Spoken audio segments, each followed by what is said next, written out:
de Cantares.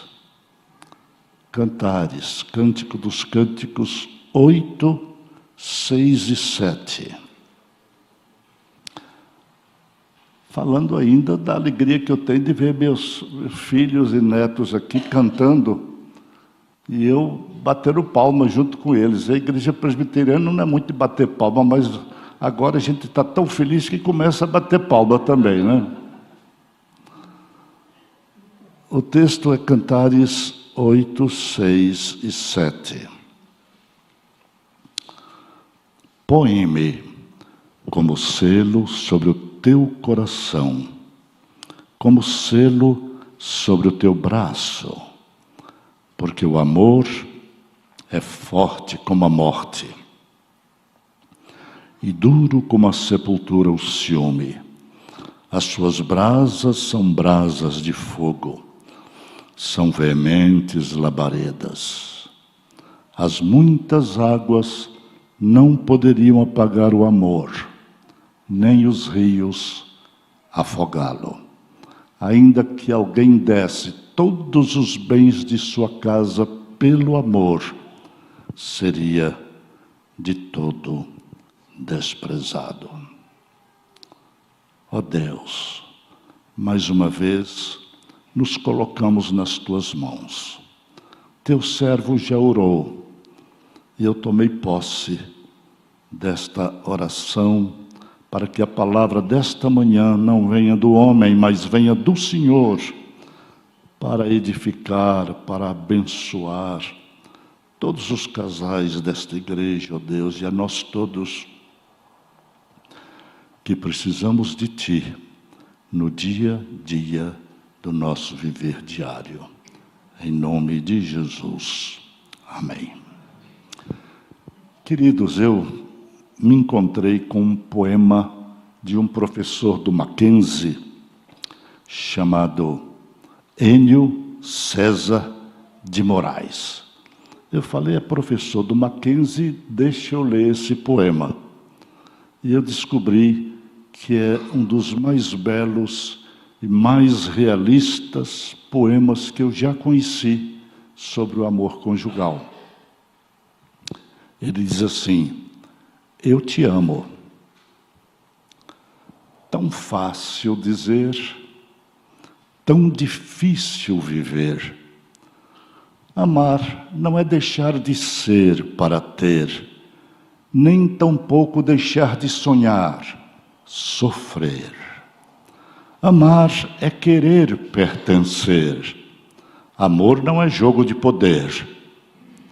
Amar é sobrelevar o saber.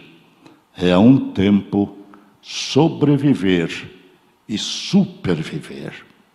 Não é bonito? E profundo e significativo. A gente descobre a cada dia que a palavra de Deus, a Bíblia Sagrada, além de sagrada, de sacrossanta, de revelação de Deus para a nossa vida espiritual, ela é um livro encantador. A Bíblia é constituída de livros históricos, proféticos e poéticos, como todos sabemos. Mas Cantares de Salomão, o Cântico dos Cânticos, é por excelência um poema.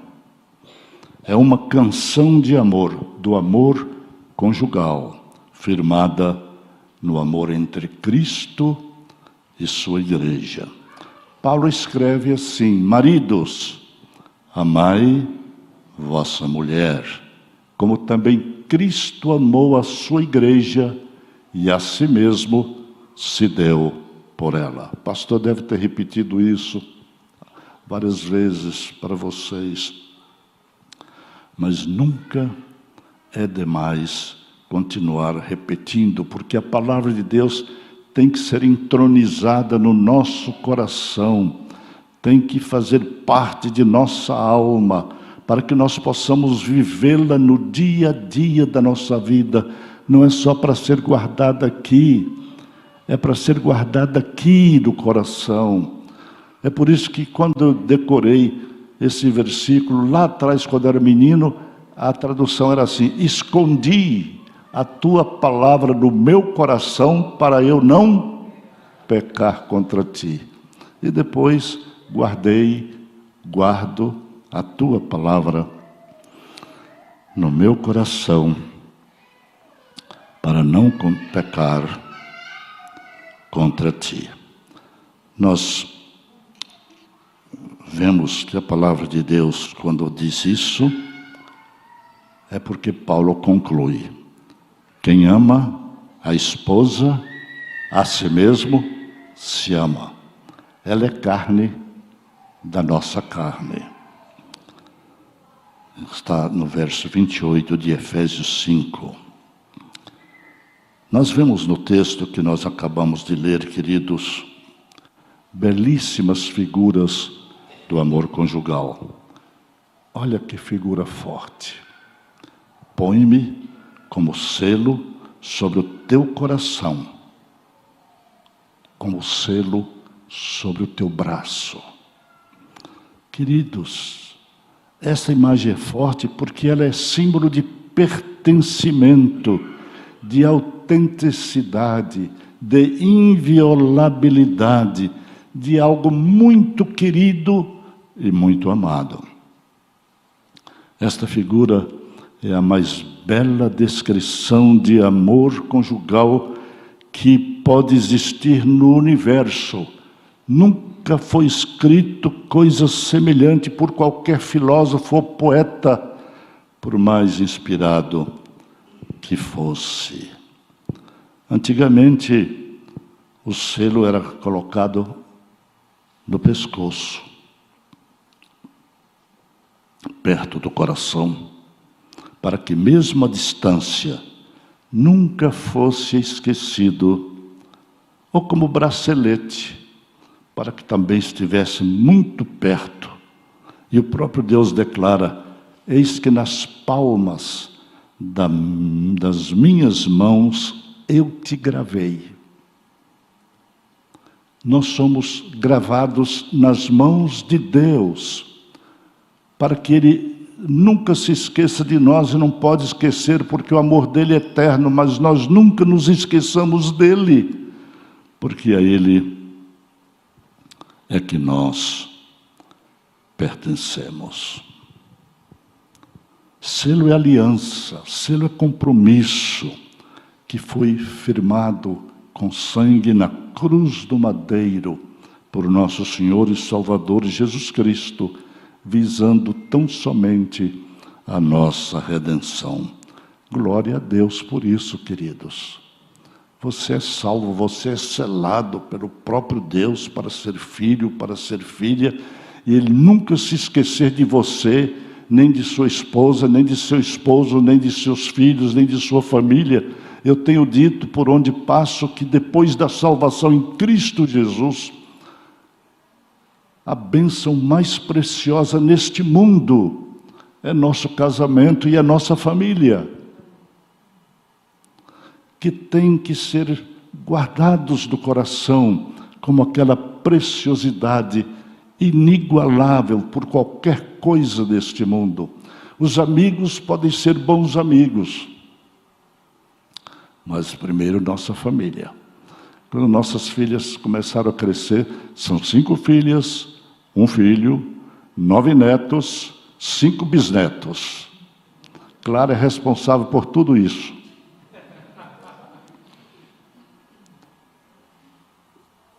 E essa família nos tem sido tão preciosa, tão inspiradora, todos nos caminhos do Senhor.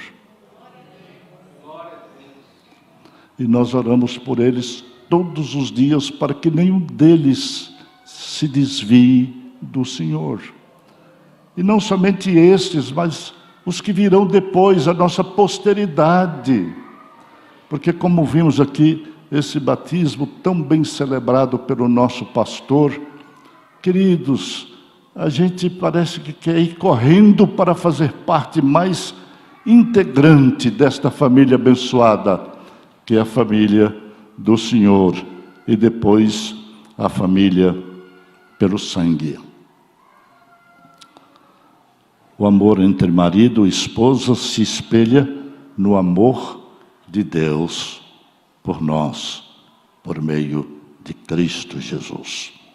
A segunda figura, o amor é forte como a morte. Que figura estranha. Ninguém quer morrer, a morte espanta todo mundo. Mas a palavra de Deus está dizendo, o amor é forte como a morte. A morte é inexorável, a morte é surpreendente, a morte é inevitável. Nenhum de nós pode escapar-lhe.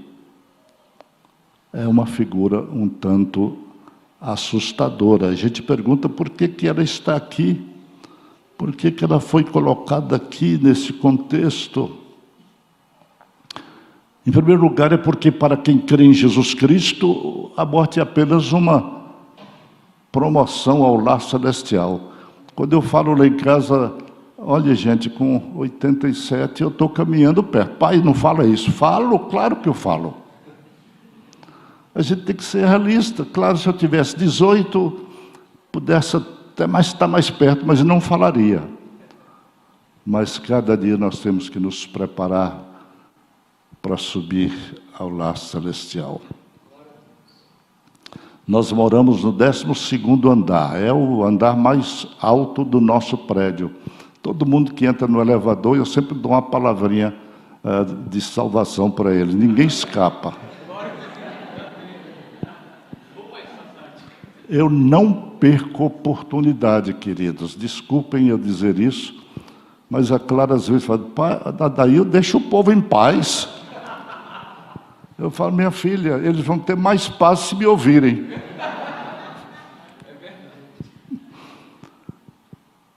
Então, por que o senhor escolheu o 12º? Foi porque ele já está mais perto do céu.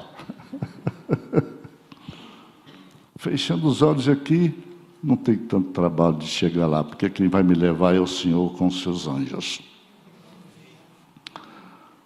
Mas eu falei de morte, e eu quero dizer, para ficar bem claro, que o ensino aqui é por contraste, irmãos.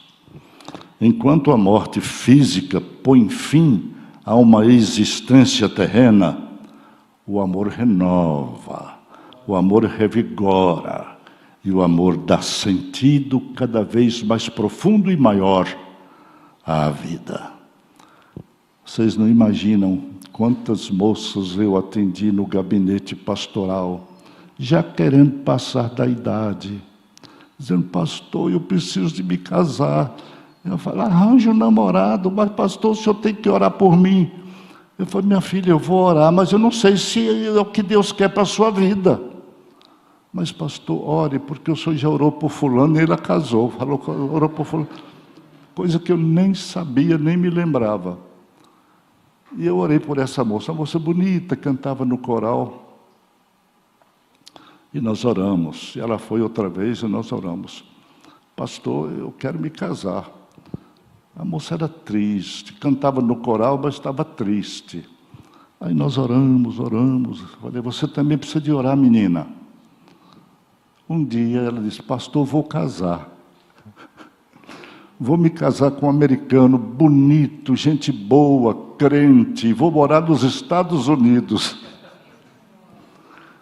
Eu falei, minha filha, foi mais depressa do que eu pensei. Você está crendo mais do que eu. E foi assim. Ela se casou, voltou algumas vezes, né, Clara, ao Brasil, cantava no nosso coral, ia lá no gabinete pastoral, falei, menina, o que você está fazendo aqui? Você não está casada? Pastor, eu vim agradecer. Que bênção maravilhosa, não é? Ela estava feliz. Queridos, as pessoas, quando têm esse desejo de se casar, enquanto não se casam, ficam tristes, ficam incompletas. Pode ter tudo, pode ter dinheiro, pode ter uma boa profissão, pode ter tudo de bom ao seu redor e na sua vida, mas se não atinge aquele objetivo do seu coração de ter um companheiro ou uma companheira, um esposo ou uma esposa, pela vida inteira, fica triste. É gente desiludida, desencantada, mas depois de encontrar o amor de sua vida, passam a viver plenamente, com alegria, com paz no coração, com entusiasmo, com esperança. Mudam completamente o foco da existência. Que coisa boa! É um dos complementos da nossa vida. Não precisa ser para todos. Há uns que têm vocação de não casar, não casem. Eu estou me referindo a uma regra geral, à maioria. Mas as pessoas que encontram esse propósito na sua vida, concretizado, ficam felizes. O amor é assim. É surpreendente e belo, como diz o poeta brasileiro. Foi assim como ver o mar. A primeira vez que meus olhos se viram no seu olhar. Não tive a intenção de me apaixonar. Mera distração e já era tempo de se gostar. Quando eu dei por mim, nem tentei fugir do visgo que me prendeu dentro do teu olhar. Quando eu mergulhei no azul do mar, sabia que era amor e vinha para ficar. Daria para pintar todo o azul do céu. Dava para encher o universo da vida que eu quis para mim. Tudo que eu fiz foi me confessar. Escravo do seu amor, livre para amar, quando eu mergulhei fundo neste olhar. Fui dono do mar azul, de todo o azul do mar. Todo azul do mar. Irmãos, quando eu encontrei a Clara em Recife, pela primeira vez, no final de 1961, eu tinha acabado o meu curso de teologia, estava doido para arrumar uma namorada, uma noiva para casar.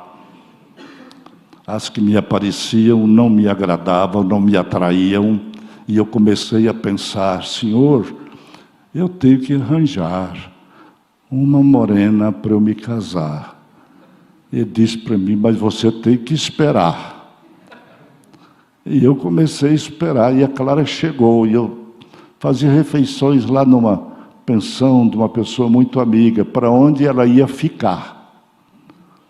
Eu descendo a escada, ela chegando, eu olhei para aquele olhar, ela olhou para mim, coberta de poeira, não deu tempo nem de se banhar.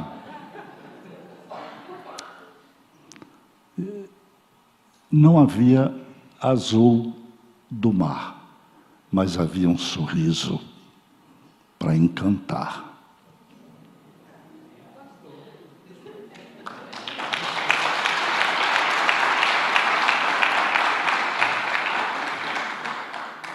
Palma para Jesus, senão eu vou orar, hein?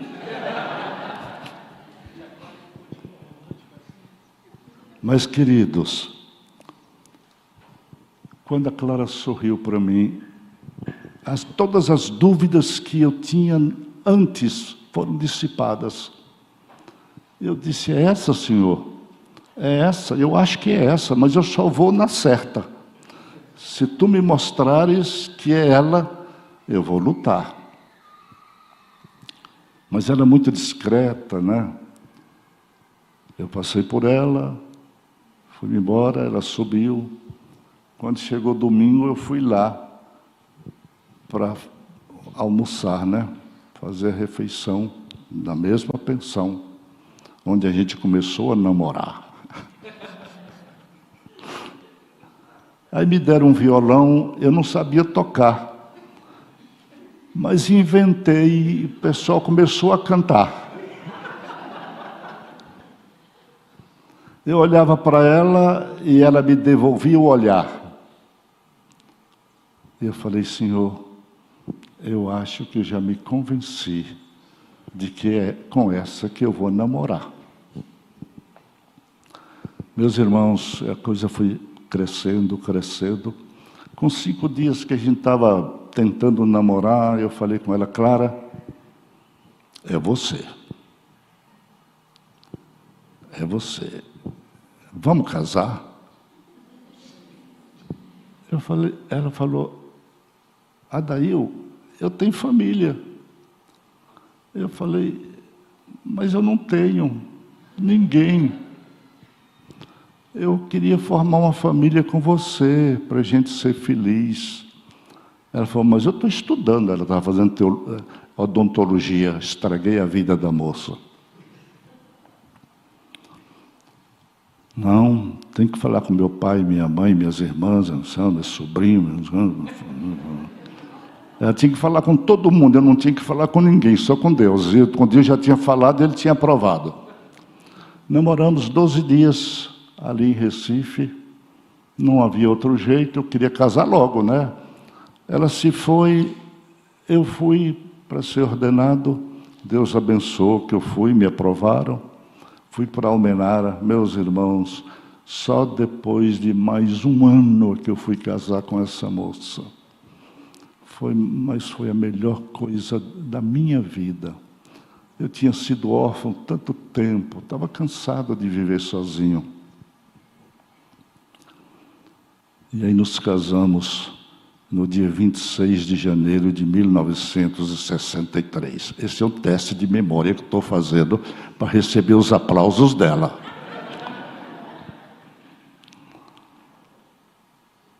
E isso aconteceu lá em 1963.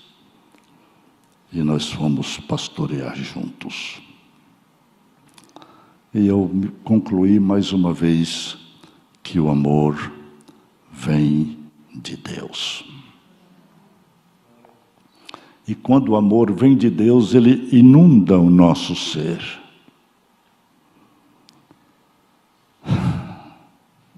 E o namoro dura mais de 60 anos.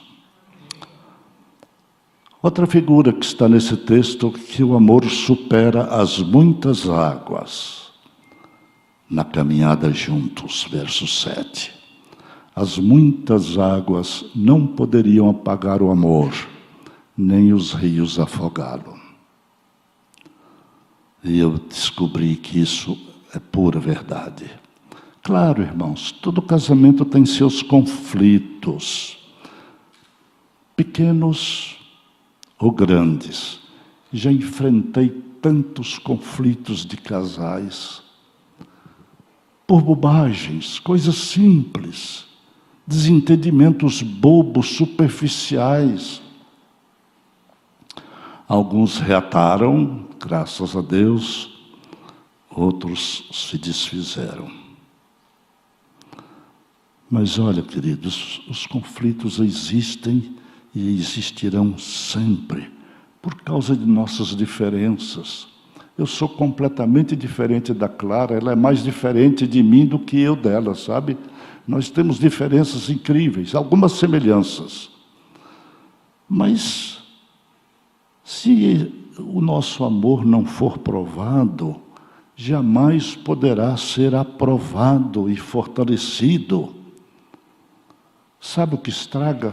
A rotina, a mesmice, a falta de motivação, de estímulo, a falta de palavras e gestos de carinho, não é, mulheres? Oh, elas também reclamam. Mas isso pode estragar o amor. Eu vou fazer uma pergunta inconveniente, mas oportuna. Você tem perdoado o seu cônjuge explicitamente? Você tem pedido perdão? Eu te peço perdão porque eu fui grosseiro naquela palavra que eu mencionei. Eu te peço perdão porque eu fui inconveniente naquilo que eu disse e não devia ter dito. Você me perdoa? Oh, coisa difícil de fazer. Principalmente entre esposo e esposa. Ou é diferente na sua casa? Lá é fácil? Não, eu sei que não é. Mas, queridos, a coisa linda que pode acontecer na vida de um casal é quando a gente reconhece que errou e é capaz de pedir perdão. A gente pede perdão a Deus pelos nossos pecados, não temos vergonha, não tem ninguém vendo, não tem ninguém olhando, não tem ninguém testemunhando. Mas olha, queridos, as dificuldades e provações vividas a dois, na presença de Deus, sem dúvida alguma, revigoram nosso amor e o tornam cada vez mais firme, mais resistente aos embates do caminho. Quando um dia lá no passado, mais precisamente em 1964, por provações quase insuportáveis, eu resolvi desistir do ministério pastoral. Você acredita nisso? Eu devia ter 2 anos e meio de pastorado. A turbulência era tão grande, as dificuldades foram tão montanhosas, que eu falei, Clara, vou desistir. Vou fazer um concurso do Banco do Brasil enquanto minha cabeça está fresquinha com algumas coisas que eu aprendi. E vamos viver de outro jeito para sustentar você e minha filha Eline, que tinha 9 meses de idade. É você, Lili, que estava cantando bonito aqui, minha filha.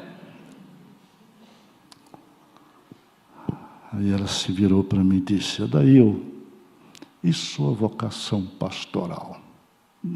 Aquilo foi fundo na minha alma. Minha filha, me enfia logo uma espada aqui no coração. Ô cobrança difícil. Isso ajudado por um pastor que eu admirava muito, o reverendo Antônio Elias. Ele orou comigo de joelhos e nós molhamos ali o piso daquele escritório, preparando-nos para ele pregar, e eu dirigi o culto em Teófilo Otônia. Quando o homem fez aquela oração, eu me lembrei do que a Clara tinha me dito. Eu disse, Senhor, como é que eu vou abandonar isso? Que vergonha! Segui a orientação de Deus. Mudei de igreja. Fomos para outra igreja. E meus irmãos, de lá para cá, só bênção. Bênção. Deus nos abençoou profundamente, apesar das tempestades do caminho. Quem é pastor sabe disso, que as provações nunca passam. E elas estão aí, exatamente para confirmar nossa vocação pastoral dia a dia. Essa folhinha aqui está meio rebelde, mas nós chegamos lá.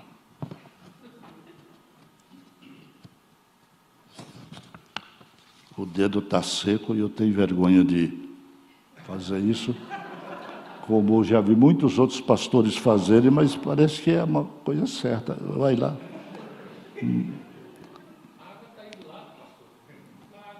Ah, filho, o dedo, não. Eu vou beber. Derrama um pouquinho aqui, né? Boa ideia. Eu vou fazer isso da outra vez, viu? Eu gostei. Queridos, outra figura que eu gostaria de mencionar é que, deixe-me ver, o amor conjugal tem um sentido de pertencimento, de exclusividade mútua. A mulher apaixonada de Cantares confessa, eu sou do meu amado. Vamos dizer juntos, Eu sou do meu amado e o meu amado é meu. Foi William Shakespeare, famoso poeta inglês do passado, quem nos deixou esse pensamento inspirador. Amar não é o amor que se altera quando encontra alteração pelo caminho. Alteração vem, problemas vêm, mas o amor não deve se alterar. Agostinho, um dos maiores teólogos que viveu no IV século, até hoje ele exerce grande influência na doutrina da Igreja Reformada. Ele poeticamente nos ensina: o homem é a cabeça da criação, mas a mulher é a coroa. Não foi ela tirada de sua cabeça como se houvesse de dominá-lo, nem tampouco de seus pés para ser pisada por ele, mas do seu lado para ser sua igual, de sob o seu braço para ser por ele amparada e protegida, e de junto do seu coração para ser objeto do seu amor e o centro dos seus afetos. Amém? O homem que diz isso merece ir para o céu. Ele já está lá. Ele já está lá e nós estamos caminhando para lá. O homem realmente é a cabeça da criação, mas a mulher é a coroa. O amor conjugal também, queridos, tem um sentido de pertencimento. Eu já falei isso, não? Já falei? Então vamos para frente.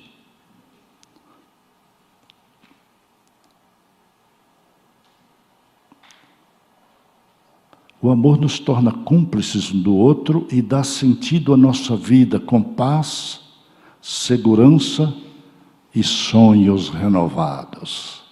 Ah, que coisa boa! Quando o casal vive numa perfeita comunhão, ou perfeita naquilo que é possível, a alegria de um é a alegria do outro. O sofrimento de um afeta o outro. Os sonhos de um são os sonhos dos dois, para que sejam alcançados. Abraham Lincoln, o maior presidente dos Estados Unidos que nós conhecemos, era um crente fervoroso, um leitor assíduo da palavra de Deus. Ele declarou com rara felicidade: os sonhos são como as estrelas. Ainda que nos pareçam inatingíveis, elas nos indicam o caminho a seguir. Amém, queridos? Eu tenho procurado seguir esses pensamentos dos homens mais sábios do que eu.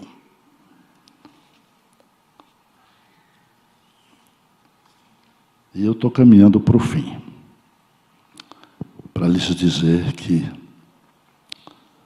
os nossos sonhos devem ser os sonhos de Deus em nossa vida. Os meus sonhos não são sonhos da Clara. Os sonhos da Clara não devem ser apenas os meus sonhos, mas os nossos sonhos devem ser os sonhos de Deus para a nossa vida. Porque quando nós caminhamos juntos com a bênção do Senhor, nós nos tornamos mais fortes, mais perseverantes, mais vitoriosos. O que é que diz Eclesiastes 4:9? Um cordão de 3 dobras não se rebenta com facilidade. Vamos repetir? Um cordão de 3 dobras não se rebenta com facilidade. Quais são as 3? Ele, você e eu. São as 3 dobras. Quando o Senhor está nesse meio, nosso casamento permanece até o final da existência.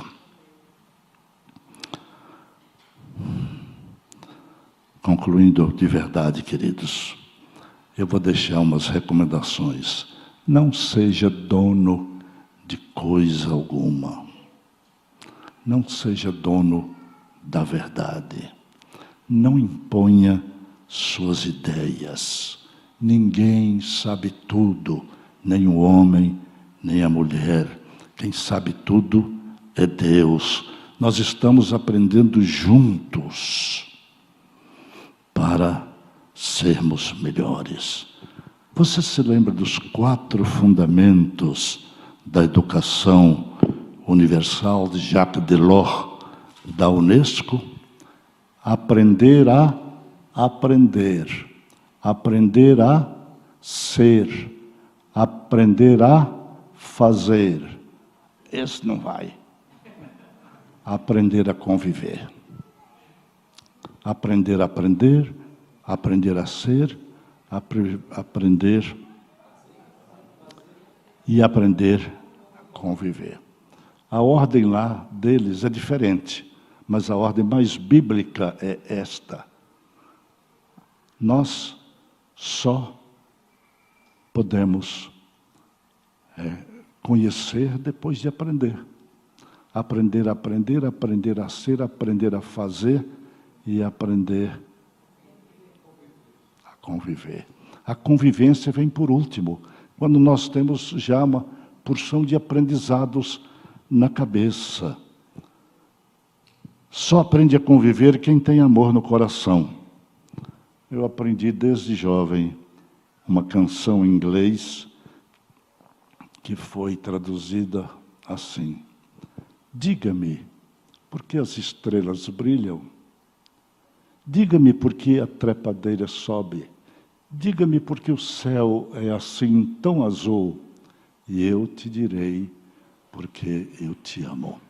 Porque Deus fez as estrelas para brilhar, porque Deus fez a trepadeira para subir, porque Deus fez o céu assim tão azul, e porque Deus te fez, eis porque eu te amo.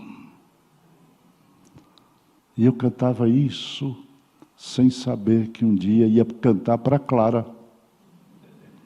E Deus me deu esta bênção de cantar para ela.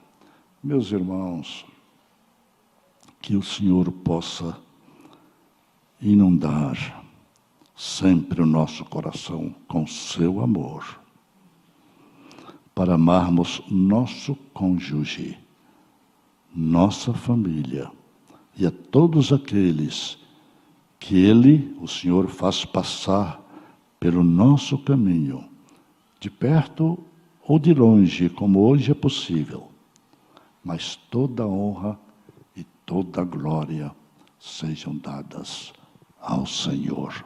Amém.